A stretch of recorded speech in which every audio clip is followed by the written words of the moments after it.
La alternativa a no invertir es perder seguro. Es que tienes 10.000 euros y como tu número en la cuenta bancaria no cambia, parece que tu dinero está siempre ahí. Pero no, cuidado, que el valor, ¿no?, de ese dinero va mermando año a año. El dinero es una especie de lubricante que te permite como deslizarte de forma más fácil por la vida, ¿no? Y yo creo que eso como que lo podemos aplicar muy bien a las inversiones. O sea, te permite alcanzar ese objetivo de libertad financiera de forma más sencilla y más rápida. La inversión es importante, pero no me vale invertir en cualquier tipo de situación. Tengo que estar preparado, tanto mentalmente como económicamente, para iniciarme en el mundo de las inversiones.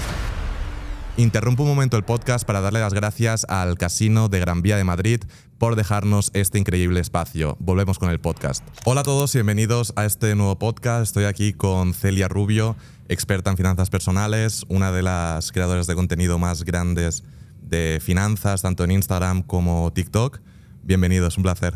Muchas gracias, encantadísima de estar aquí. Creo que va a ser muy interesante porque hablas mucho de finanzas, me encantan las finanzas también y vamos a poder tratar, debatir temas guays. Me comentabas justo antes que has estado con lanzamientos, con 1000 cosas, tienes un hijo. Cuéntame un poco cómo estás, cómo llevas todo esto. Bueno, además en la semana que me estás haciendo la entrevista es un poco, estoy en modo supervivencia, pero no, bien, la verdad es que súper feliz. O sea, estoy como muy liada en mi día a día. Yo creo que al final todos los que nos dedicamos a esto, ¿no?, solemos como tener siempre muchos proyectos sobre la mesa, libro, academia de inversión, que para mí es el proyecto más importante, la propia creación de contenido y bueno, luego como decías, ¿no?, es que tengo un niño de 1 año y medio y eso hace que automáticamente tu tiempo como que se reduzca muchísimo. Claro. Así que yo creo que últimamente especialmente estoy así como en modo supervivencia. Sin parar, ¿no? Sí, yo os envidio mucho a los que tenéis un montón de proyectos porque yo intento decir que no a un montón de cosas para centrarme en la creación de contenido y cuando veo que hay gente que hace creación de contenido y que lo va súper bien, más otros proyectos, digo, ¿cómo lo harán? Fíjate, a mí es que, por ejemplo, la parte formativa, ¿no?, academia de inversión y todo lo que eso conlleva, sinceramente creo que es una de las cosas que más disfruto, que más me llena, el poder trabajar como de forma un poquito más cercana con alumnos, el conocer a otros profes y demás. Entonces, sé que es algo que me consume muchísimo tiempo, obviamente. De hecho, es como principal foco siempre, pero a mí personalmente es como que me compensa. Claro, es como lo que más te gusta. Sí. Y hablando de inversiones, yo creo que hay mucha gente cuando hablamos de inversiones como que piensan directamente, oye, voy a invertir para ganar dinero. Y se olvidan un poco de esa parte de qué es lo que pasa si no invierto. O sea, si no invierto estoy perdiendo dinero, estoy perdiendo poder adquisitivo. Y creo que también es como algo que nace a raíz de que hay una falta de educación financiera, que no nos explican eso. Y es como, vale, si yo tengo 10.000 euros, dentro de 1 año tendré 10.000 euros o dentro de 10 años.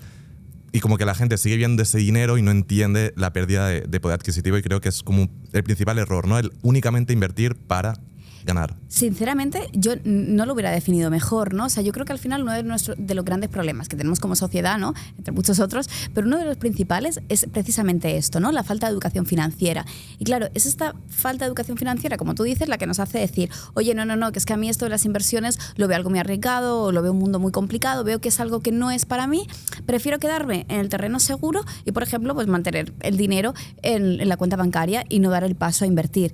Pero claro, es que yo siempre digo lo mismo, o sea, es que la alternativa a no invertir es perder seguro, es perder pues, de forma media, ¿no?, un 2,5% que es la inflación y en los últimos años 7, 8, 10%. Entonces, es que realmente yo creo que si tuviéramos más educación financiera, o sea, si desde pequeñitos como que nos explicaran esto mejor, ¿no? Porque al final es lo que tú decías, oye, es que tienes 10.000 euros y como tu número en la cuenta bancaria no cambia, parece que tu dinero está siempre ahí. Pero no, cuidado, que es que el valor, ¿no?, de ese dinero va mermando año a año.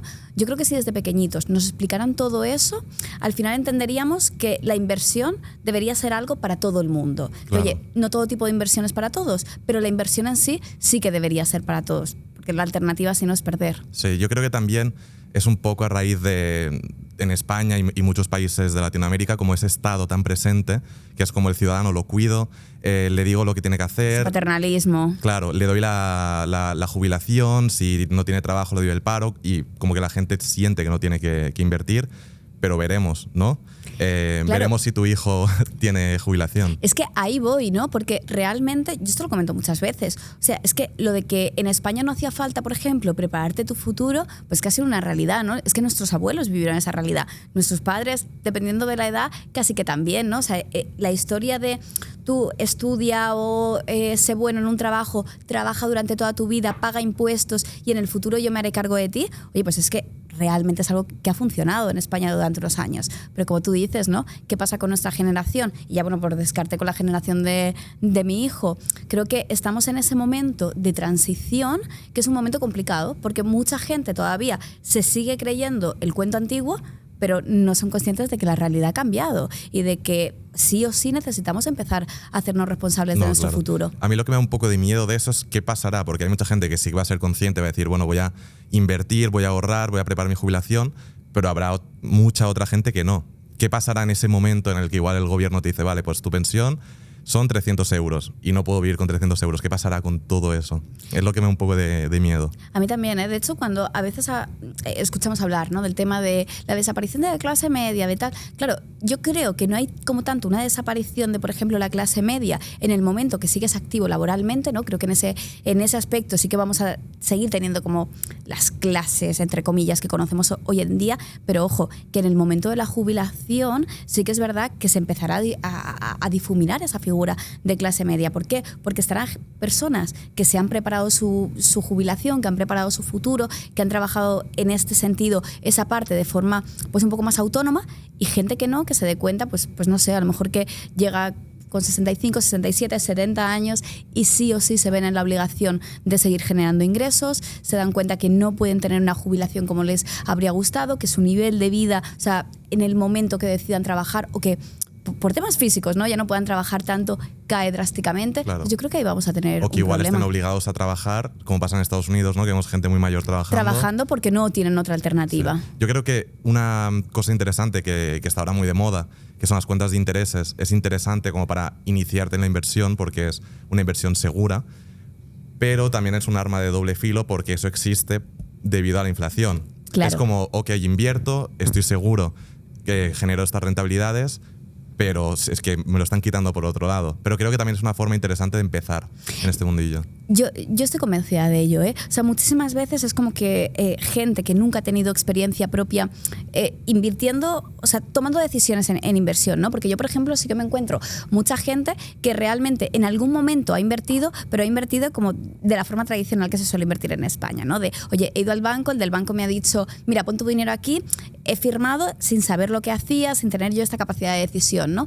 Entonces, creo que uno de los grandes problemas es dar el primer paso, ¿no? Es empezar, pues, a abrirte una cuenta en un broker, en un neobanco, ¿vale? En un sitio que a lo mejor no tienes una oficina física, es poner tu dinero en un sitio que tampoco sabes muy bien cómo funciona. Entonces estoy de acuerdo. El tema de cuentas remuneradas y demás, sí, arma de doble filo, porque al final un 2, un 3, 4% en el mejor de los casos de remuneración probablemente no es lo que te va a hacer construir el futuro que quieras, pero sí que creo que es un buen primer paso para ir quitando un poquito de miedo, ¿no? Claro. Y además, si lo haces en un broker regulado, es que literalmente no tienes riesgo por el seguro europeo de hasta 100.000 euros.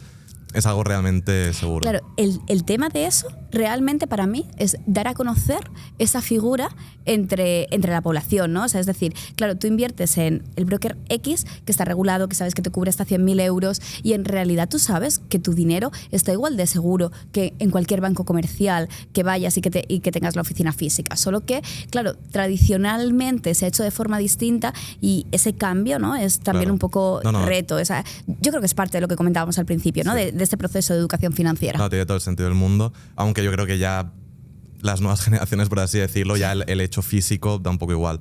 También, yo he hecho un montón de vídeos hablando de inversiones tradicionales, hablo de cuentas remuneradas, 3-4% anual, y recibo comentarios de gente que dice, claro, un 4% anual es que es poquísimo. Yo, por ejemplo, con esta inversión que me ha dicho un tío por Telegram, voy a ganar mucho dinero.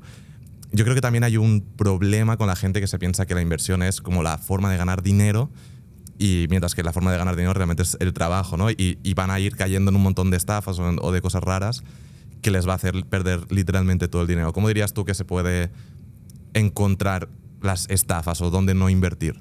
Bueno, a ver, yo creo que a esto hay que ponerle un poco de sentido común, ¿no? Es decir, en el momento que alguien te habla por Telegram, por Instagram, por X, para decirte, oye, pon $500 aquí y te voy a devolver en 15 días 3.000. Pues hombre, eso ya de entrada nos debería abrir un poco los ojos, ¿no? Y decir, hostia, es que si esto fuera así, todos seríamos millonarios y muchos, ¿sabes? Absolutamente Claro. nadie trabajaría, ¿no? Cuando pensamos que, qué sé yo, pues inversores famosos, ¿no? De la talla de Warren Buffett, Charlie Munger, etcétera, se han hecho famosos por conseguir rentabilidades sostenidas de a lo mejor el 17, 15%, 20%. O sea, ¿en serio piensas que una persona que te está hablando por Instagram tiene la fórmula para conseguir un 300, un 400%? Es que no es realista, ¿no? Entonces, yo creo que siempre que veamos estas rentabilidades desproporcionadas y sobre todo estas franjas temporales muy, muy cortas, esto ya de entrada debería abrirnos los ojos.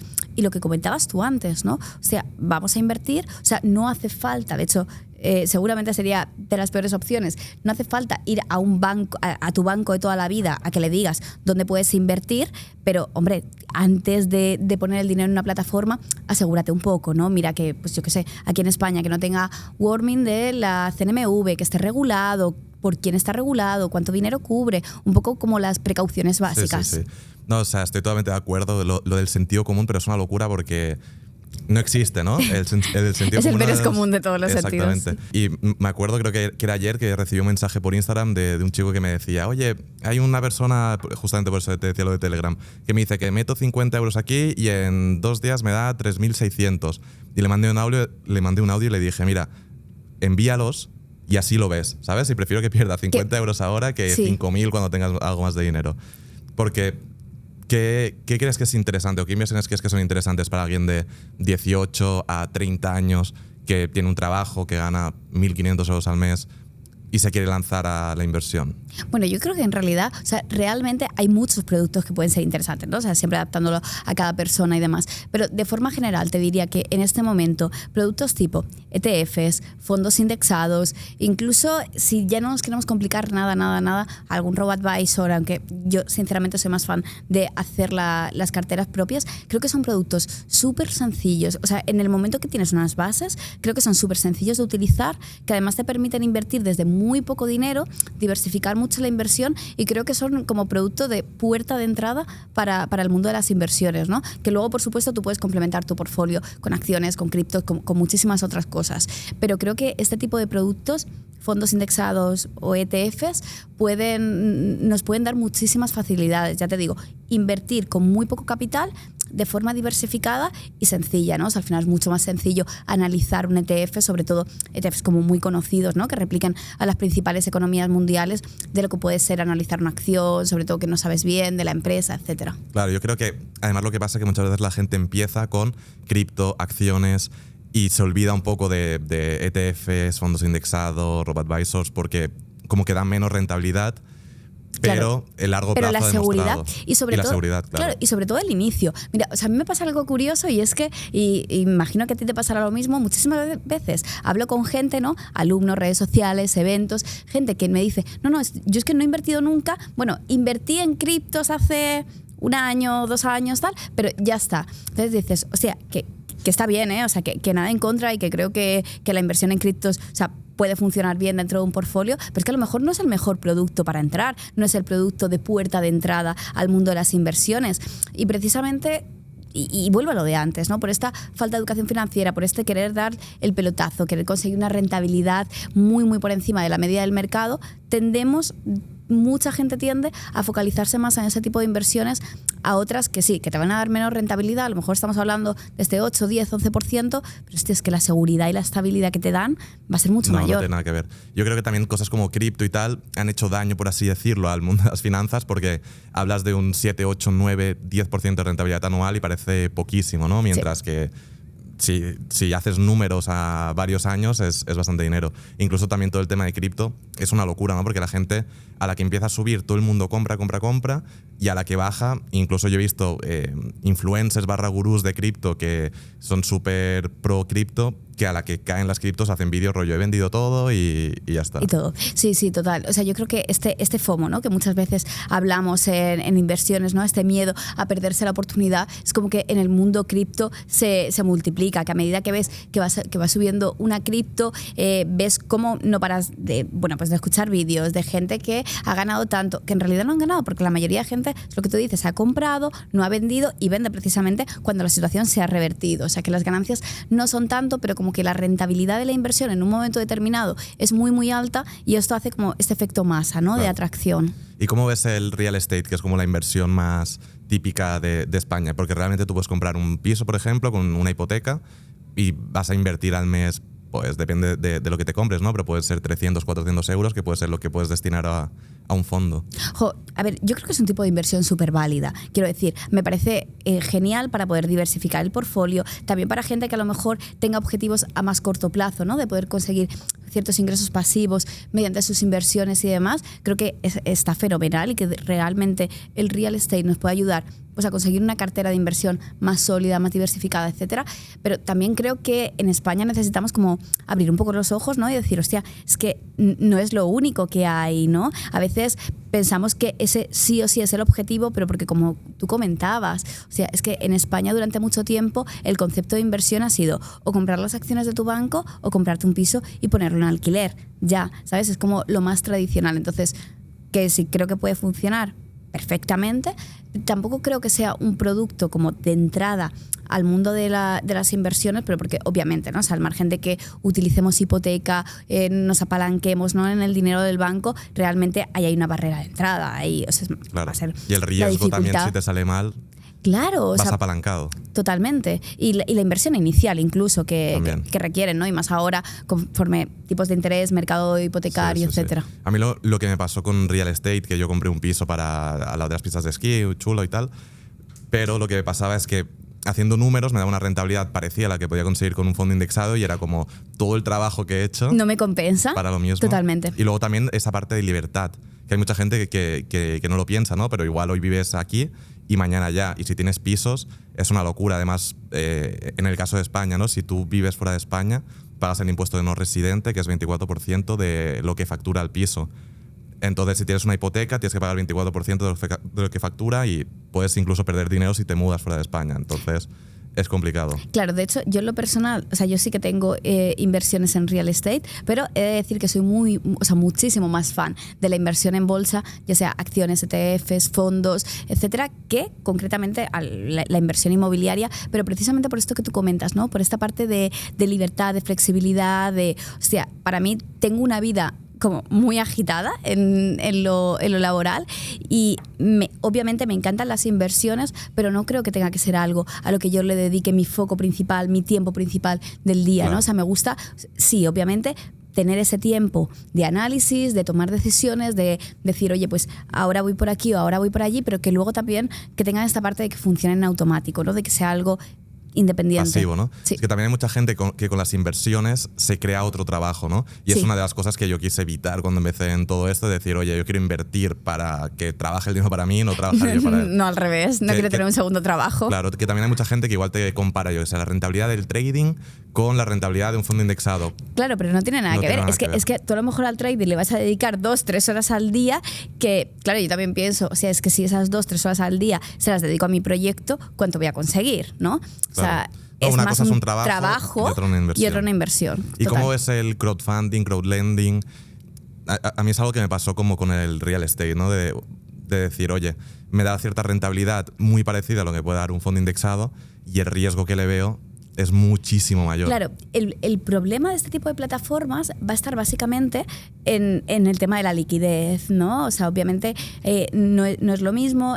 Muchas plataformas a la hora de salir y demás te ponen ciertas barreras, la inversión mínima dependiendo de la plataforma y demás. Pero yo realmente creo que puede ser algo bueno para gente que sí o sí quiere incluir la inversión inmobiliaria, por ejemplo, dentro de su portfolio y que no encuentran otra forma de hacerlo. Yo creo que esa idea de mercado inmobiliario como mercado más seguro, como mercado más estable, como vía de diversificación, sigue estando realmente. O sea, yo que de verdad, aparte de toda la parte de redes sociales, ¿no? Hablo mucho con alumnos y demás, me encuentro muchísimo este perfil. Entonces, si es la mejor o la peor inversión, no lo sé, habría que analizar el caso concreto y debatirlo, pero sí que creo que a mucha gente le puede servir de puerta de entrada a este mundo de la inversión inmobiliaria, ¿no? Una inversión típica de España, que la gente está acostumbrada, que lo entiende y con tal. Un poquito la agilidad, ¿no? de toda esta empezar con 50 euros, ¿no? Por ejemplo. Claro. Y imagínate un perfil de alguien que está viendo esto, le interesa, pero va justo. Okay. Se gasta todo lo que gana en el mes, familia, no sé qué, el cole del niño, lo que sea, ¿cómo puedes salir un poco de ahí y empezar a invertir? O sea, te diría de verdad, Adri, que o sea, es un perfil súper común. O sea, yo me lo encuentro cada día. O sea, gente que me dice, Celia, o sea, para mí el mundo de las inversiones es imposible porque, o sea, literalmente no llego a final de mes, ¿no? Seguramente mucha gente esté pensando ahora, ese soy yo. Tío, yo te diría que lo primero es, o sea, siempre antes de empezar a invertir necesitamos hacer un proceso previo, ¿no? O sea, necesitamos hacer unos pasos. Entonces yo te diría, si no llegas a fin de mes, siéntate, haz una revisión de tus gastos, empieza, o sea, algo como que está súper trillado, ¿vale? Como súper sencillo de coge una hoja Excel, coge una aplicación y empieza a registrar cada día todos los gastos que hagas. Hazte presupuestos, intenta ahorrar aunque sea un 10%. Y aunque tú creas que ahora mismo es imposible, hay algo muy curioso y es que simplemente el hecho de registrarlo, de empezar a llevar un control de los gastos, te hace tomar conciencia automáticamente de dónde se está yendo tu dinero. Y te digo que si tienes un objetivo claro de decir, oye, que quiero empezar a ahorrar, quiero empezar a invertir para esto, al final simplemente, o sea, ya no te hablo ni de aumentar ingresos, ni de, o sea, con esto de empezar a registrarlo y de ser un poquito más consciente de realmente qué está pasando con la parte económica, te diría que en la gran mayoría de los casos esto se soluciona y de forma casi automática empezamos a tener capacidad de ahorro y capacidad de inversión. Y además te diría que sin cambiar el estilo de vida, ¿no? O sea, yo creo que la clave no está en decir, oye, si a mí me apetece irme un sábado a cenar y es mi momento de, ostras, de despejarme y demás, la clave no está en eliminar eso, sino realmente en hacer una revisión y eliminar todas aquellas cosas que a lo mejor tienes y no te están aportando y no te están sumando. Sería más bien como analizar en qué me gasto el dinero, en papel, donde sea, y luego para el mes siguiente apuntar en qué me lo voy a gastar, ¿no? Eso es. Ya pensando y no gastar por... Que creo que también hay muchas veces que está esa compra impulsiva, ¿no? De que te compras algo y luego al día siguiente dices, me he equivocado, ¿no? No me aporta, no me suma. Si me hubiese esperado 24 horas, igual no me lo compro. Total. También una cosa que veo mucho de la gente es que interesan mucho ingresos pasivos. Porque es muy bonito, mola ganar dinero sin tener que hacer nada, además ese cash flow.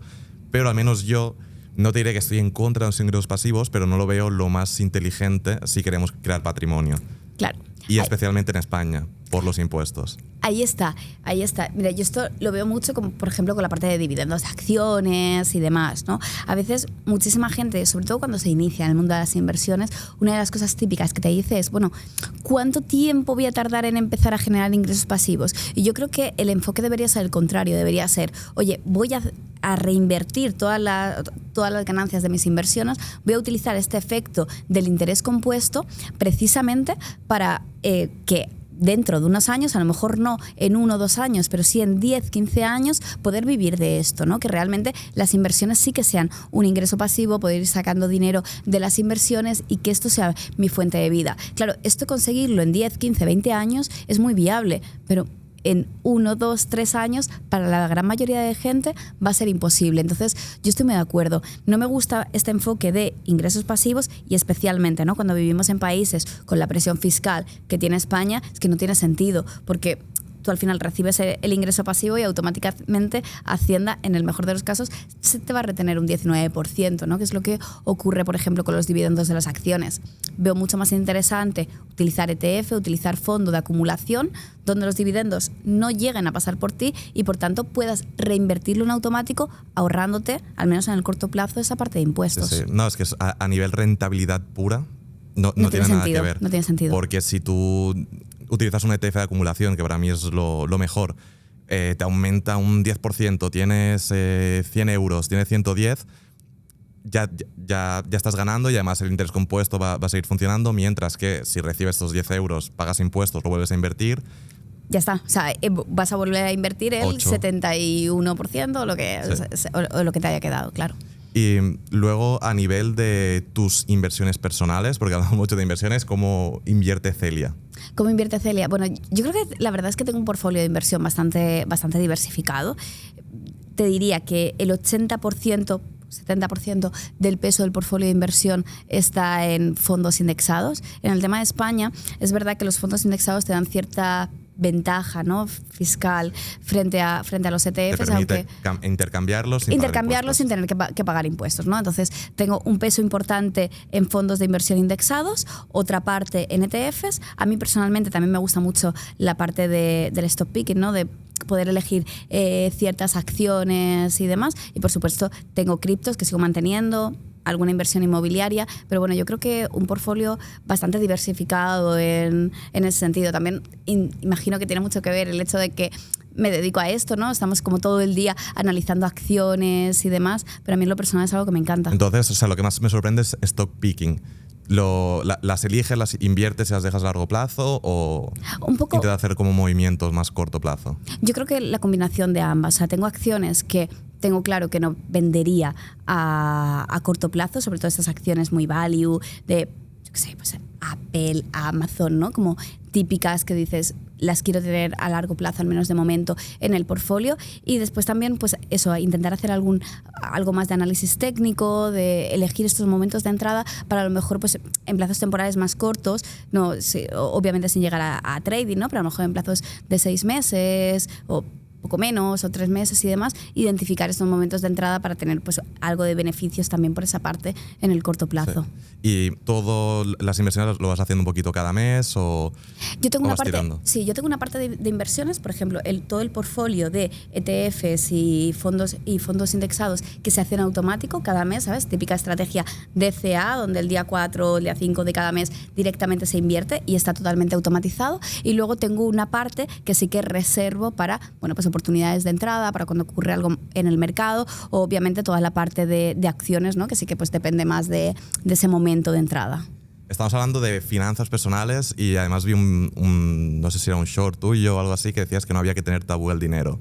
¿Se puede saber cuánto genera Celia con sus inversiones? Claro, o sea, como en porcentaje yo te diría que, bueno, realmente creo que ni siquiera, o sea, he calculado exactamente, ¿no? Cuál es el porcentaje de beneficio de mi cartera de inversión, pero imagino que de forma anual estaríamos en un 12, 13% más o menos, ¿eh? O sea, al final es una cartera diversificada con una orientación de largo plazo. Sí que es verdad que va a épocas, ¿no? O sea, por ejemplo, hostia, pues si analizas la rentabilidad del año 2020, cuando realmente tuvimos una situación muy atípica en bolsa, ¿no? Por esta caída y esta recuperación en forma de V, a lo mejor nos iríamos a rentabilidades del 30% así, pero claro, es que hay que poner los pies en el suelo y saber que eso no es la tónica habitual, ¿no? Que son situaciones que pasan, que obviamente el tener conocimiento del mundo de las finanzas, del mundo de las inversiones, te permite precisamente aprovechar ese tipo de situaciones, pero que son excepciones a la norma. No, claro, al final son rentabilidades que son las que marca el mercado. Claro. O sea, y ya te digo, por ejemplo, es que es verdad, a lo mejor en los últimos años un poquito más, ¿no? Porque hemos tenido realmente años de buenas oportunidades en ese sentido, pero bueno, yo creo que eso, una cartera también con una proyección de eso, de tener entre un 11, un 13% en un escenario... No, que está muy bien. Claro, en un escenario positivo, obviamente. Yo creo que también la gente tiene que tener en mente esas rentabilidades, que es lo que es real, ¿no? Claro, además yo siempre, cuando hablo con alumnos, cuando hablo de la cartera, cuando yo misma, por ejemplo, me preparo el futuro, ¿no? De decir, hostia, ¿cuánto tiempo, o sea, ¿qué es lo que realmente quiero conseguir? No ahora, o sea, yo ahora obviamente no vivo de mis inversiones. Para mí las inversiones es algo que, como estábamos comentando, ¿no? Voy dejando y no toco en este momento. Todo lo que genera se reinvierte. Pero cuando yo pienso en el largo plazo, en qué quiero que me dé la cartera, siempre pienso en rentabilidades de en torno a un 9-10%. Que luego... a lo mejor tienes una cartera que dices, bueno, me va a dar un 11, me va a dar un 13 aproximadamente cuando haces las simulaciones y cuando ves un poco el comportamiento histórico, pero creo que siempre hacer las proyecciones con esta tendencia, ¿no? De rentabilidades medias del mercado, del 9, el 10%, es muy sano, ¿no? Sí, realmente creo que es mucho mejor decir, voy a conseguir un 9 y que luego tu cartera te haya dado un 13, que dices fenomenal, a nadie le molesta tener este excedente, a estar en la situación contraria, decir, no, yo es que me creo más listo que la media del mercado, voy a conseguir de forma sostenida un 14% y que luego te des cuenta que cuando llega el momento de cumplimiento de tu plan, pues no habías conseguido estos objetivos, que esta libertad financiera tal vez que tú te habías marcado no es real porque la rentabilidad ha sido un 8 o de un 9. Sí, no, y además teniendo en cuenta inflación... Claro. Hay que tener varios factores. Mi estrategia es literalmente lo mismo, ir acumulando y en el momento de sacar, hacer la famosa regla del 3-4%, que antes se decía que es 4, ahora se habla más de 3, y de ir retirando un 4%, 3% anual y pagar los impuestos de eso y ya está. Que además es una cosa interesante de Andorra y de muchos países que va al 0% ETFs y tal. ¿Y en qué momento decides empezar a invertir? Pues... A ver, o sea, en realidad es que, claro, mi trayectoria profesional y con respecto al mundo de las inversiones y demás ha sido como un poco atípica porque, o sea, yo te pongo un contexto, o sea, yo estudié enfermería, ¿vale? Yo estudié enfermería, empecé a trabajar como enfermera, a mí aquello o sea, no me gustaba nada y mi primera inversión, literal, fue una acción de Amazon y la compré estando en la universidad, entonces tendría unos 20 años aproximadamente. La primera, tengo 30 ahora, o sea que hace 10 años. Entonces empiezas con Amazon, pero ¿cuándo realmente dices, me gusta esto y quiero empezar a construir esto? Yo, por ejemplo, en la universidad me acuerdo también que hice inversión justamente en crowdfunding inmobiliario, en una de estas que salió, pero fue... Sin saber bien lo que... No, yo me acuerdo que además como que lo bloqueé durante 4 años o 5 y que hace relativamente poco lo vi como que se había desbloqueado y decir, hostia, esto, y que había metido, no sé, 200 euros o algo así. Pero ya empecé a invertir más fuerte cuando ya tenía mi negocio, me iba bien, tenía mis ahorros y como que me metí en la cabeza de decir, oye, quiero como asegurarme en la vida, por así decirlo, quiero conseguir ingresos pasivos, claro, justamente. A mí lo que me pasó, fíjate, es que yo siempre he sido un absoluto desastre, ¿vale? Con todo lo que tenía que ver con las finanzas, con el dinero. O sea, yo era la típica persona que literalmente le daba ansiedad mirar su cuenta del banco, ¿vale? O sea, yo empecé pues primero a aprender de toda la parte de finanzas, de hacer un presupuesto, de organizar, de ser más consciente de ingresos, gastos y esto. Y para mi sorpresa fue un mundo que me empezó a gustar mucho. Entonces, poco a poco de ahí pasé al mundo de las inversiones, pasé a ir formándome un poquito más y creo que realmente fue un proceso muy progresivo, ¿eh? O sea, empecé comprando acciones al principio, pues eso, comprando acciones porque realmente me sonaba la empresa y demás, pero sin tener claro por qué hacía lo que hacía, es decir, sin hacer un análisis fundamental, sin hacer un análisis técnico, bueno, pues comprándolo un poco por intuición, digamos, ¿no? Y poco a poco cada vez pues fui haciendo más formaciones, fui leyendo más, al final hice un MBA, hice un máster en mercados financieros, o sea, como que me fui especializando poquito a poco y me di cuenta pues que a medida que aprendía más del mundo de las inversiones, era como que me atraía más, podía incorporar nuevos productos al portfolio y que además los resultados eran mejores, ¿no? Entonces, a partir de cuando empecé a invertir serio, yo te diría que como serio, a partir de los 24 años aproximadamente, porque yo acabé la carrera de enfermería, empecé a trabajar como enfermera, ahí el sueldo pues era trabajo de enfermera. Y bueno, pues te permitía lo que te permitía. Luego empecé a trabajar en un laboratorio farmacéutico antes de dedicarme a todo el mundo de redes y demás. Y yo creo que fue ahí pues más el momento, ¿sabes? Más, ¿no? Obviamente cuando ya teníamos ingresos. Claro. Y comentas que hiciste un máster de finanzas... Un máster de mercados financieros. De mercados financieros. ¿Eso realmente sirve? Sí. A ver, o sea, quiero decir... Imagino que depende, ¿no? O sea, depende de la escuela de negocios, depende de dónde te formes. En mi caso, personalmente, creo que sí que sirve. No sé si... otra cosa es debatir si realmente es algo imprescindible o no, o el tema de la formación reglada, no reglada. A ver, a mí el hacer el máster me permitió... primero tener muchos contactos, ¿vale? Y conocer a gente pues muy tocha, el mundo de las inversiones de primera mano. Después sí que tener estas bases, ¿no? Que yo creo que también son necesarias, de análisis fundamental, de un poco de conocimiento, de saber realmente cómo funciona de cultura, bien, ¿no? Sí, financiera. Claro, saber cómo funciona en profundidad todos los mercados financieros. Que sea imprescindible hacer un máster para crearte tu cartera de inversión. Desde luego no, ¿sabes? O sea, creo que con conocimientos más básicos, formándote incluso de forma autónoma, canales de YouTube como el tuyo, libros, con lo que nos encontramos en redes, siempre siendo un poco selectivos, porfi, creo que puede ser suficiente realmente. Pero en mi caso, por ejemplo, que me di cuenta que en lo personal era un mundo que me flipaba, creo que sí que me aportó mucho. Es más bien igual si te quieres dedicar a ello profesionalmente. Sí, o si te gusta mucho. O sea, realmente cuando yo hice la formación, yo en ningún momento tuve pretensión de redes sociales, de dedicarme a esto, de hacer formación. O sea, era algo que en mi cabeza no estaba. Pero soy una persona a la que le flipa, o sea, le encanta la formación. De hecho, creo que desde que acabé la carrera siempre he estado como con algún curso, como con alguna formación sobre la mesa. Entonces, a mí me aportó mucho. O sea, y realmente era como, pues me apetece aprender de esto.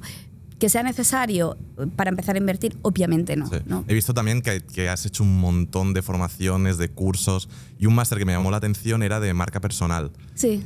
Y has hecho el máster y ya has tenido éxito como marca personal. ¿Funcionan ese tipo de máster? Porque yo a veces veo como másters de cosas digitales, tipo máster en marca personal, o en e-commerce, o en marketing digital. y pienso, hostia, no sé hasta qué punto te van a enseñar algo que funciona a día de hoy. En mi caso, mira, yo hice el máster de marca personal con Luis Ramos. En mi caso fue un antes y un después, ¿vale?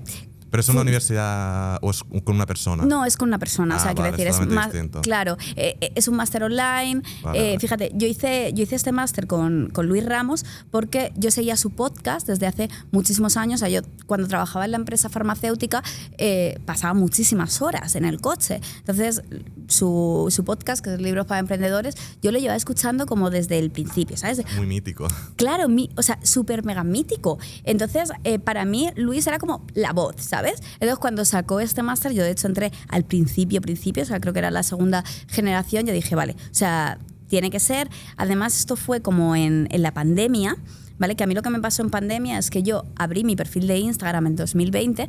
En realidad, yo no pretendía dedicarme a nada de finanzas y a mí me encanta leer, ¿vale? Y tenía como siempre de cada libro que me leo hago un resumen. Entonces tenía como un resumen de 300 libros y típico, ¿vale? En abril de 2020 entre hacer panes y salir a aplaudir al balcón. ¿Hacer panes? Hacer panes. ¿Tú no hacías panes en la pandemia? No.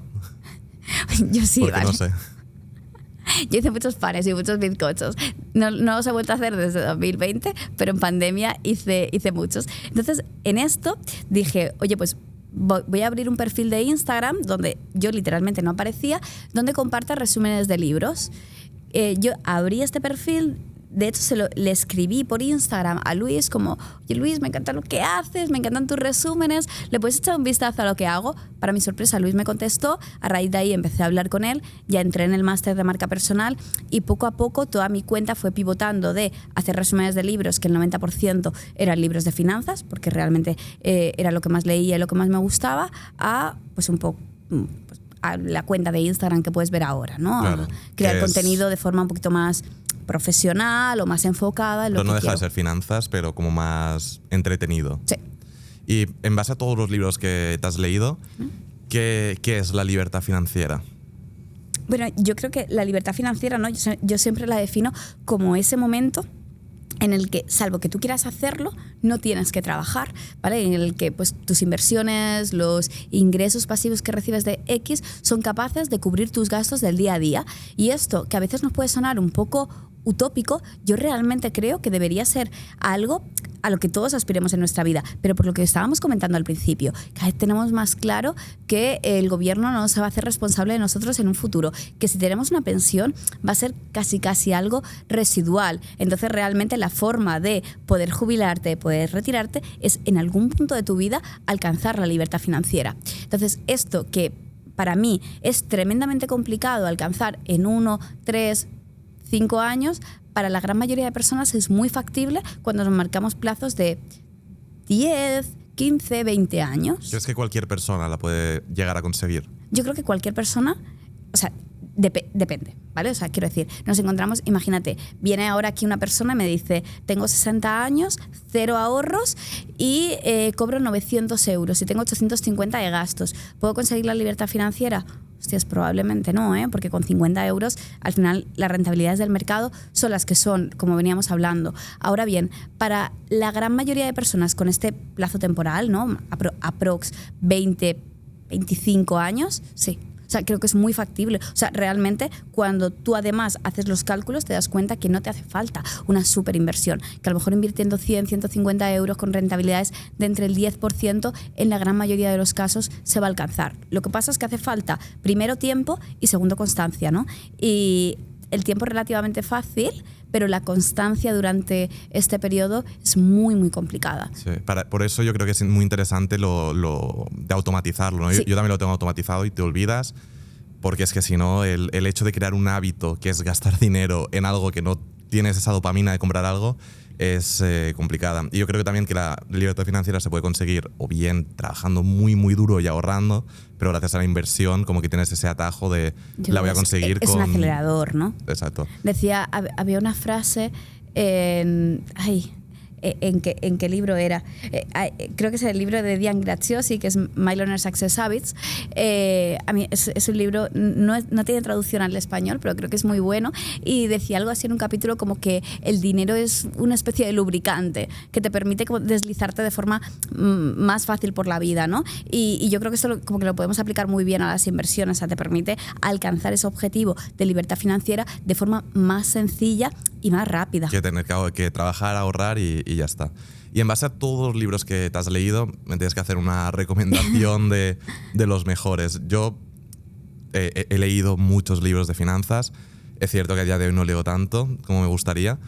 Me he leído los típicos. Yo también veo mucha gente que igual critica los libros mitiquísimos de libertad financiera, Padre Rico, Padre Pobre, Piense, Hágase Rico. Pero yo los veo como libros muy buenos para empezar, ¿no? Es como si criticas La guardería, ¿no? Es que es muy fácil, no enseñan nada. Claro, pero no enseñan nada si ya tiene cierta edad, ¿no? Ojo, mira, yo si tuviera que empezar por un libro, ¿vale? Si alguien me dijera, oye, un libro, solo uno, te recomendaría Los secretos de la mente millonaria de T. Harv Eker, pero porque para mí ese libro, es que además literalmente fue una volada de cabeza. O sea, yo cuando lo leí la primera vez, o sea, fue como que de repente mi vida hizo clic, que dije, hostia, pues es que ahora entiendo lo que nos está pasando, ¿no? O sea, lo que venimos comentando desde el principio, Adri, de falta de educación financiera, de por qué no nos enseñan esto en el colegio, de si yo hubiera sabido antes, de repente te das cuenta que, por ejemplo, te lees ese libro y es como que todas las piezas del puzzle empiezan a encajar, ¿no? Que sabes de dónde viene esta falta de educación financiera, que sabes que además pues puede estar condicionada por muchos intereses, por muchos factores, y además a mí me parece algo muy guay. En el libro básicamente no es como que tiene dos partes. La primera parte es todo esto, ¿no? De darte cuenta de lo que llama patrón de riqueza, ¿vale? Spoiler, yo creo que es un libro muy bueno, pero que los nombres son como muy a la americana, ¿no? Y a veces puede echar un poco para atrás, pero bueno, te habla un poco en la primera parte de eso, de dónde vienen todas tus creencias, y en la segunda parte de cosas concretas que hacer para empezar a cambiar, ¿no? Y él pone como zona pobre y zona rica, y te dice, esto no tiene tanto que ver con los números que veas en tu cuenta bancaria, sino con tu forma de actuar. Y realmente creo que es un libro que si te lo lees con detenimiento y lo analizas, puede aportar mucho. Así que sin duda, Los secretos de la mente millonaria. Yo te diré que también fue el libro que me leí que me hizo como el clic. Y mira que me había leído alguno antes, pero me acuerdo que me lo leí mientras que estaba trabajando en Newcastle, en Reino Unido, y de leerlo y decir, qué locura. Sí, sí. De hecho, o sea, yo estoy convencida que es de los mejores libros que hay sobre que también mentalidad depende, ¿no? del de cuando dinero. lo leas, en el momento que te pille, pero yo también lo recuerdo guay. A día de hoy no me acuerdo de nada del libro, la verdad. Yo creo que me lo sé de memoria. Pero me acuerdo que me Sí. impactó. Y también lo has comentado tú, y a mí es otro de los libros como que me marcaron mucho, que es Piense y hágase rico. Tanto la primera versión, ¿no? Como creo que Carlos Galán publicó hace un año más o menos una versión actualizada, que está bien porque el libro es de hace 100 años aprox, ¿no? Entonces te lo lees la primera vez y el vocabulario tal se puede hacer un poco denso. Creo que ambas versiones, tanto la renovada como la versión original, aporta realmente mucho. Y luego ya yéndonos a libros como un poquito más prácticos, ¿no? Pues Pensar rápido, pensar despacio, todos los libros de psicología económica creo que también nos dan como esta idea de cómo iniciar, de por qué pensamos, cómo pensamos. Y yo sin duda empezaría por ahí. Ya después, o sea, obviamente, ¿no? Si quieres aprender de finanzas tienes 1 millón de libros, mío por ejemplo. Me tienes que contar más sobre tu libro. Sí, que de hecho lo iba a traer y se me olvidó. No pasa nada. Si quieres aprender sobre inversiones tienes como muchísimos libros más técnicos, o sea que luego como bibliografía para formarte tienes un montón. Pero yo creo que comenzaría por esos porque son como los que te hacen hacer el clic. Sí, y además son muy facilitos, muy marketing también, que sea fácil de leer y sí. Nada, están bien. Y tu libro me comentabas al principio que son como 7 pasos, ¿no? Sí, mi libro es Hazlo bien con tu dinero, que lo publicamos en mayo de 2022, ahora ya vamos por la 9ª edición, así que muy feliz. ¿Cómo funciona lo de las ediciones? Que como que crean una cantidad de libros cuando se venden, es otra edición. En realidad, ya te digo, voy por la 9ª edición y estoy como muy feliz, pero esto no significa nada, no significa nada porque conozco editoriales que hacen ediciones de 500 libros, pero sí, básicamente lo que hacen es que, por ejemplo, la primera tirada suelen ser 3.000, 4.000 libros y es primera edición. Cuando se venden, cuando se agotan, sacan la segunda edición y así sucesivamente. Claro. la estrategia es poner poquitas por edición, ¿no? Y así como que... Dependiendo, sobre todo editoriales así como más pequeñitas y tal, lo suelen hacer. Pero bueno, en cualquier caso, estoy muy contenta con el libro, ya más de 12.000 copias. O sea, qué guay. Muy guay en ese sentido. Y básicamente, o sea, Hazlo bien con tu dinero es un proceso, ¿no? Y digamos que lleva a la persona de la mano desde la situación que esté, independientemente del punto, a pasar por un proceso de organizar sus finanzas, de ocuparse de la deuda, de crear una base de ahorro y acaba con la inversión. Tratamos al principio del libro la parte de mentalidad y luego pasos prácticos, desde lo que comentábamos antes. Hazte tu radiografía financiera, haz un presupuesto, empieza con un control de ingresos y gastos, ocúpate de la deuda, crea una base de ahorro, ¿no? O sea, porque, claro, la inversión es importante, pero no me vale invertir en cualquier tipo de situación. También tengo que estar preparado, tanto mentalmente como económicamente, para iniciarme en el mundo de las inversiones. O sea, tengo que tener cierta organización, cierta planificación previa, ¿no? Y un poco, pues, el libro dibujamos este itinerario, este camino. Pues está muy bien. También el paso a paso, lo que veo muchas veces con las inversiones, que hay mucha gente que sabe lo que hay que hacer, porque la estrategia de inversión para hacerlo bien es que no es tan difícil como lo pintan. Al final es lo que ha hecho todo el mundo, todos los grandes inversores durante toda la vida, que no tiene mucho misterio, que al final es invertir y seguir al mercado y ya está, y conseguir las rentabilidades del mercado. Intentar no creerte más listo que la media del mercado y ya. Y seguir la corriente y ya está. Y luego, por otra parte, tienes tu infoproducto, que también una cosa que veo mucho en el mundo de las inversiones es que la gente, a pesar de saber esto que comentamos, busca esa seguridad, ¿no? Ese que alguien te esté guiando, que alguien te esté ayudando. Entiendo que va un poco por ahí, ¿no? El de infoproducto. Sí, te refieres a Academia de Inversión. Sí. Academia de Inversión es una formación de 1 año de duración, ¿no? Donde participamos más de 30 profesores.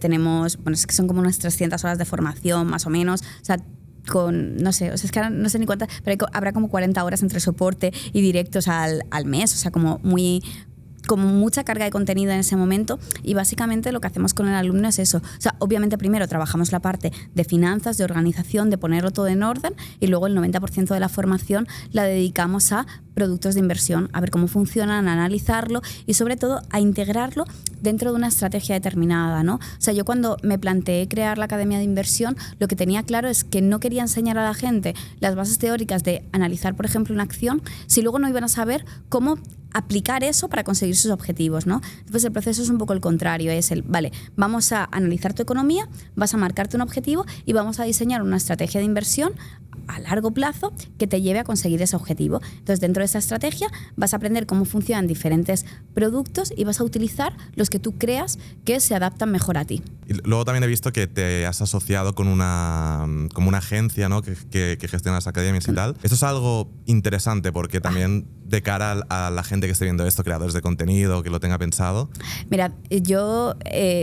Claro, o sea, es verdad que mi experiencia es extremadamente buena, entonces solo puedo decir cosas buenas de la parte de la agencia. Fíjate que yo la agencia no lo veo tanto como un intermediario de te va a hacer cosas técnicas, sino realmente, y además nuestro foco siempre es en somos socios, tú pones unas cosas al producto y yo le pongo otras, pero creo que enriquece muchísimo. O sea, para mí, por ejemplo, crear Academia de Inversión hubiera sido absolutamente imposible hacerlo sola, porque detrás de la agencia hay un equipo de más de 100 personas, hay muchos contactos, o sea, la parte técnica es brutal. O sea, quiero decir, al final, cuando tú pretendes tener una formación que se eleve a cierto nivel, ¿sabes? Que no sea... Academia de Inversión no es un curso online donde yo me siente y hable, ¿sabes? Realmente, claro, hay mucha organización, muchos eventos presenciales, o sea, hay mucha cosa detrás. Para mí sería totalmente imposible hacerlo sin la agencia de lanzamiento, claro. Pero ya te digo... Y tú te ocupas más de la creación de contenido... Claro, y un poco todo conjunto, ¿eh? O sea, quiero decir, obviamente la parte de conocimiento, ¿no? De tenemos que tratar esto y esto en esta edición, la pongo yo, pero al final son reuniones donde nos sentamos y decimos, oye, pues yo qué sé, este lunes y martes, por ejemplo, estuvimos en plató grabando evento intensivo de 4 horas cada día. O sea, pues para llegar ahí hay muchas reuniones previas donde nos sentamos y decimos, vale, esta parte ¿cómo la damos? La damos en directo porque va a ser más interesante, cómo lo anunciamos, cómo se estructura, cada cuánto hace falta un evento presencial, o creo que los alumnos están pidiendo más de esto, vamos a hablar con esta persona, vamos a llevarlos aquí, vamos a hacer alianzas con X plataforma que les puede servir para lo que sea. Entonces todo ese proceso de planificación yo creo que es muy importante, ¿no? Porque sí, o sea, yo puedo saber que les quiero enseñar análisis fundamental, análisis técnico y X a los alumnos, pero luego el cómo lo haces importa mucho, ¿no? Sí, sobre todo requiere de tiempo. De tiempo, de dinero, de medios, de muchísimas cosas, ¿no? Entonces yo siempre, la parte de la agencia, ya te digo, para mí es un partner y realmente aquí en la formación tomamos decisiones todos. Obviamente pues ellos van a llevar más la parte de marketing, yo voy a llevar más la parte teórica de contenido y demás, pero creo que es el sentarte y el poder estructurar eso en conjunto lo que realmente hace que el resultado del producto sea bueno. Y a nivel otras fuentes de ingresos como creadora de contenido, entiendo que tienes tu libro, hemos hablado, la academia, también tendrás partners, que además compartimos partner con The Republic, que nos lo comentó Antón, que es el encargado aquí de España. ¿Sí? ¿Tienes alguna otra cosa? O? Bueno, yo hago formación, o sea, obviamente mi formación propia, ¿no? Y es la principal fuente en este sentido. Hago también formaciones para otras personas, hago conferencias, que a mí, por ejemplo, es algo que me encanta, que me flipa tanto para congresos como para empresas y demás. Entonces trabajo toda esa parte, la parte pues, de redes sociales, ¿no? De publicidad, de tener partners en redes sociales y el libro. Yo creo que así como en resumidas cuentas son como mis principales fuentes de ingreso. Formaciones que hago, tanto propias como para otras personas, conferencias, libro y redes sociales. Porque a pesar de tener millones de visitas todos los meses, al ser Instagram y TikTok, se gana nada o prácticamente nada, ¿no? Sí. Con las visitas me refiero. Con las visitas te diría que nada. O sea, de hecho te puedo dar una cifra. Yo creo que ahora como de media estoy generando, o sea, 0 por Instagram, no paga nada por las visitas. Bueno, tuvo un tiempo que hizo no sé qué historia de los lives y demás, pero fue como un mes puntual. TikTok prácticamente nada, o sea, de hecho el fondo de creadores de TikTok yo ni lo miro literalmente, y como la principal fuente de ingresos, que tampoco es tal en ese sentido, sería Facebook, que sabes que ahora por lo menos en España verdad, sí. sí que paga, pero que pueden ser unos $400 al mes aproximadamente, o sea, que comparado con el nada que te da Instagram está bien, pero obviamente algo como residual en ese sentido. Sí, nosotros empezamos hace poco también con Facebook, también todo totalmente delegado y está empezando, va lentito, pero está empezando. Sí, yo creo que va cogiendo ahí rodaje poco a poco. Era muy típico en Latinoamérica, lo que en España yo no conozco a nadie que use Facebook para eso, pero bueno. No, pero realmente, claro, y yo por ejemplo cuando me pongo a analizar el público, o sea, el público que tengo en Facebook, yo ahora mismo tengo unos 800, algo más de 800.000 seguidores en Facebook. La gran mayoría, o sea, como 70% es de Latinoamérica. Pero he de decirte que luego me sorprende mucho porque siempre hay gente, cuando voy a eventos presenciales, cuando voy a sitios, que me dice, o sea, te he conocido por Facebook. Y yo digo, ¿ves? O sea, hay gente que lo ve, ¿no? Sí, o sea, ¿verdad? Que siempre a alguien le llega.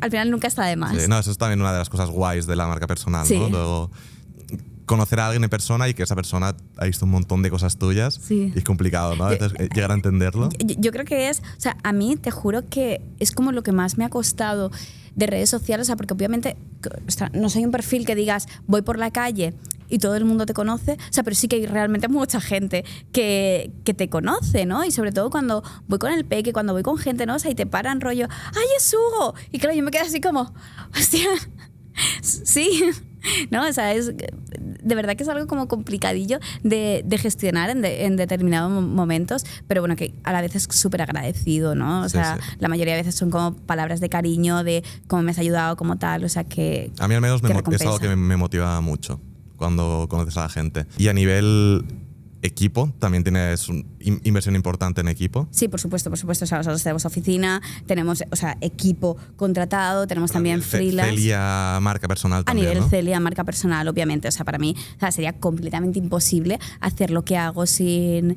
un equipo detrás, ¿eh? O sea, yo, de hecho, ya te digo, o sea, yo tengo a nivel Celia tengo oficinas físicas, tengo gente trabajando en oficinas físicas, tenemos a gente trabajando en remoto, pero luego es como que hay mucho más detrás, ¿no? Porque a veces tú ves como el fin, ¿no? De una colaboración determinada de un tal y dices, hostia, parece mucho y sí, ¿no? O sea, es innegable. Yo creo que la formación, las redes sociales se pagan bien, creo que somos súper afortunados todas las personas que nos dedicamos a esto y es algo innegable, pero luego también, o sea, hay mucho equipo detrás, hay mucha estructura de costes, ¿no? O sea, hay muchas cosas en ese sentido que no se ven. No, yo creo que es lo que hay, y más si quieres hacer las cosas bien. Por ejemplo, ayer subimos un vídeo que fue un montón de trabajo porque lo estuvimos viendo un montón de cosas, un montón de personas en el equipo, hicimos un montón de cambios, y al acabar de subirlo, un vídeo para YouTube, pregunté cuántas horas se han invertido en este vídeo de todo el mundo, y lo calculamos y eran 46 horas, sumando mis horas, el editor, miniatura, animaciones, el manager, todo.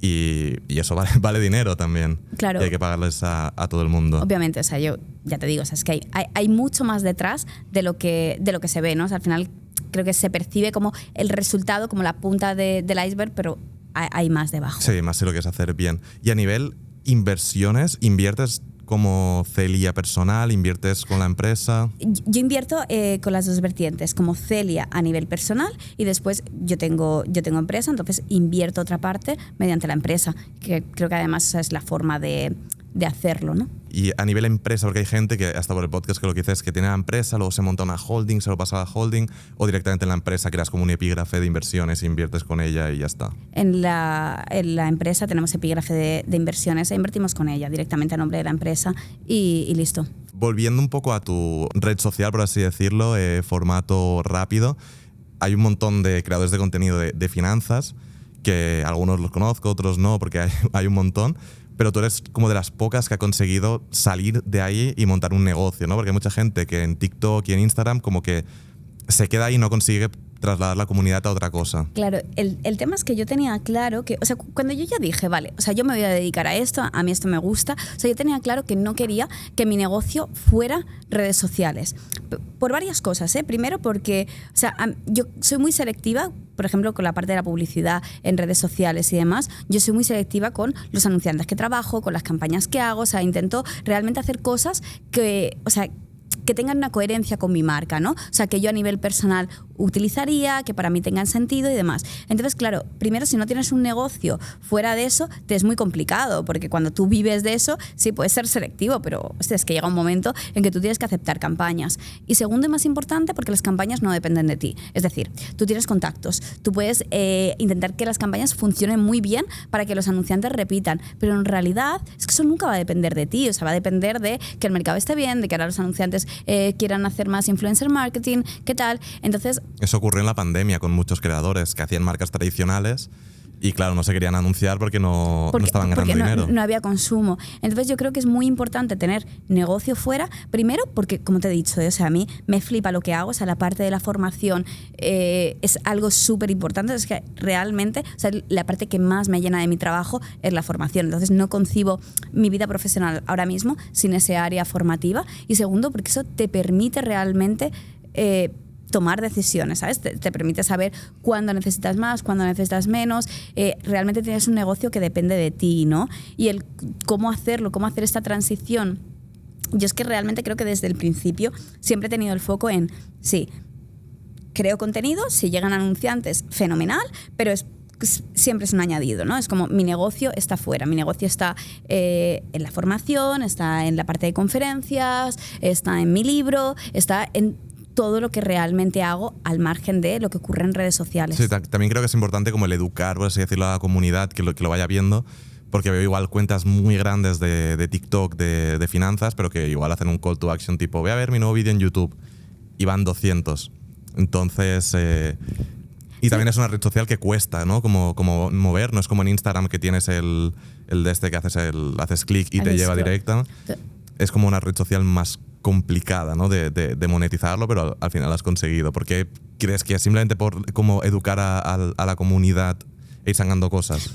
A ver, yo creo que la clave realmente está en tener un producto de calidad, ¿no? O sea, yo estoy súper tranquila con todo lo que ofrecemos. Creo que en realmente ser capaz de crear un producto, un servicio que ayude a los demás, y cuando tú tienes eso, o sea, cuando realmente tienes algo con el potencial de transformar vida, de ayudar, de hacer un clic a la persona, al final cuando lo ofreces es una forma también de ayudar, ¿no? Creo que muchísimas veces como que empezamos a pensar mal de todo el mundo ventas, de qué va a pensar mi comunidad si le vendo. No, o sea, es que a lo mejor venderles un producto es la mejor forma que tienes de ayudarle, que ojo, ningún producto va a ser para todo el mundo, pero tampoco estás obligando a la persona a comprar, ni estás quitando calidad. Al final es dar y luego pedir, y el que quiera contenido gratuito lo tiene y el que no, y que al final vender no es nada malo. Al contrario, realmente vender es la forma de ayudar. O sea, a veces cuando queremos hacer un cambio importante en nuestra vida, o sea, yo por ejemplo soy una persona que ha invertido y que sigue invirtiendo muchísimo, muchísimo dinero en formación, pero porque estoy convencida que lo que mejor, o sea, de hecho si me preguntaras cuál es tu mejor inversión, siempre te diría la formación, porque a nivel personal, el seguir formándome, el seguir aprendiendo de diferentes áreas, finanzas por supuesto, de marketing, de un montón de cosas, es lo que mejor retorno me da. Entonces, o sea, no hay nada malo en vender un producto, al contrario. O sea, una cosa es vender humo y es vender algo que no tiene, o sea, que realmente no engañar, mentir. Claro, engañar a la gente. Pero cuando tú haces un producto de calidad que ayuda a la gente, o sea, creo que vender es todo lo contrario, es algo muy, muy positivo. Que lo que comentas de la mejor inversión es la formación, 100% de acuerdo, y especialmente eso me pasa cuando me escribe gente, pues igual adolescentes, cosas así, me dicen, oye, soy adolescente, ¿puedo invertir? Y realmente, o sea, para mí, número uno, invertir en cosas tradicionales como puede ser bolsa, tal, no sé qué, yo opino que no. ¿Por qué? Porque si eres adolescente probablemente no trabajas y si no ganas dinero, ¿qué vas a invertir? 50 euros que te han dado tus padres. No tiene sentido. La inversión para mí al menos debería ser periódica, no sé, que tengas mucho dinero, pero ojo la inversión, porque, o sea, ojo la formación, que sí que puede ser bastante interesante. Totalmente. De hecho, yo siempre digo que la peor inversión que hay es aquella que haces en algo que no conoces. O sea, que punto imprescindible antes de empezar a invertir es formarte. Y ya para ir cerrando, ¿cómo puede un padre o una madre invertir para su hijo, por así decirlo? Wow, pues mira, o sea, a mí es un tema que me flipa, ¿no? Yo te diría que la mejor inversión que puede hacer un padre o una madre con su hijo, y al hilo de lo que estábamos comentando, es la educación financiera. Creo que, primero, aprender tú sobre finanzas, porque si no sabes tú, va a ser imposible transmitírselo a tu hijo. Aprender tú sobre finanzas y darle esa educación financiera que, como decíamos al principio, es una carencia de nuestro sistema educativo. Desde el principio es como el mejor regalo que le puedes hacer a tu hijo, porque le vas a dar todas las herramientas para que cuando se inicie en el mundo laboral realmente empiece a hacer las cosas de forma distinta. O sea que eso, punto número uno. Mejor inversión para tus hijos, aprende tú sobre dinero, aprende tú sobre finanzas, sobre inversiones y trasládale toda esta educación financiera que no le van a dar en el colegio. Y punto número dos, ¿no? A nivel más práctico, ¿no? De cómo puedo invertir, pues hombre, o sea, tenemos muchas formas, desde cuentas custodiadas, cuentas a nuestro nombre, que luego en un futuro le demos el dinero, y en cuanto a cómo hacerlo, pues como comentábamos antes, 1000 formas, pero por ejemplo, RoboAdvisor, ETFs, fondos, o sea, estos productos diversificados que nos van a permitir utilizarlos de forma fácil, aprovecharnos de este DCA, ¿no? De esta inversión periódica de forma sencilla, pues creo que puede ser una buena opción. Igual en vez de ahorrar el dinero, lo típico, ¿no? Para la universidad o lo que sea, pues Invertirlo y ya está. ¿Y crees que a los niños con el dinero hay que dárselo, no hay que dárselo?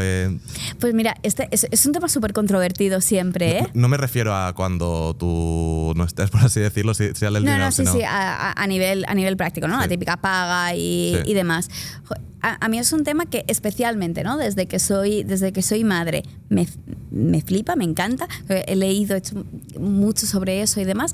Yo te diría que sí hay que darle dinero al niño. O sea, el niño necesita, a partir de un momento, empezar a recibir dinero para que sea capaz de organizarlo, de utilizar el dinero, porque si no es como, joder, pues es que va a llegar con 18, con 20, con 22 años, cuando salga al mundo laboral, se va a encontrar una cantidad enorme de dinero y no va a saber cómo gestionarla. Entonces creo que es importante ir haciéndole este entrenamiento previo. Más bien dárselo y que se lo gaste, o que él tenga una tarjeta, que también es lo típico, ¿no? Yo creo que cualquiera de las dos, ¿no? O sea, dárselo en físico o tener una tarjeta, pero fíjate que a mí no me gusta mucho el concepto de darle el dinero como una paga, de decir, oye, necesitas 20 euros al mes, sino que, o sea, y te los doy, sino más este sistema de comisiones, ¿no? O sea, y esto, permíteme que lo matice, ¿vale? Porque suena como un poco mal. Pero al final, fíjate que muchos autores, cuando hablan de finanzas, lo que te dicen es, cuando tú le das la paga a un niño, en realidad el mensaje que le estás transmitiendo desde que ese niño es pequeño es que el dinero cae del cielo, ¿no? Es que si tú pues no tienes ahora, no puedes trabajar, no puedes generar dinero, alguien tendrá la obligación de dártelo. Sin embargo, cuando cambiamos este concepto de paga por un sistema de comisiones, que al final es, oye, tu hijo en casa tendrá una serie de tareas obligatorias. Te olvidas, ¿vale? Esas son las tareas que todos vivimos en casa y todos tenemos que aportar. Pero aparte le pones unas tareas adicionales que no es explotar al niño, ¿vale? O sea, son pequeñas cosas adaptadas a la edad del niño, ¿vale? Ya sea recoger X, hacer un proyecto de lo que sea, lo que quieras, ¿vale? Cada uno va a conocer a sus hijos. Le pones una serie de tareas adicionales que conlleven una comisión y de esta forma le das la paga, pero ganándosela, sin dársela directamente. A mí, sinceramente, es algo que me gusta mucho, que siempre genera mogollón de controversias en redes sociales, pero creo que es porque no se entiende bien el concepto, ¿no? O sea, la idea no es explotar al niño, la idea tampoco es pagarle porque se haga su cama, sino, oye, en realidad, o sea, en lugar de darle la idea del dinero cae del cielo, es como gánate tu dinero desde el principio. Además, un tema ¿no? mental que él lo entienda, que puede ser hacer un dibujo y te doy la paga. Claro, ¿no? pero o sea, el que entienda que realmente el conseguir dinero es el resultado de llevar a cabo una actividad, de esforzarme en cierto ámbito, de hacer algo. Pues Celia, creo que hemos tratado un montón de temas. Ha sido un placer, de verdad, creo que a la gente le va a gustar. Encantadísima de estar aquí. Pues muchas gracias. Mil gracias.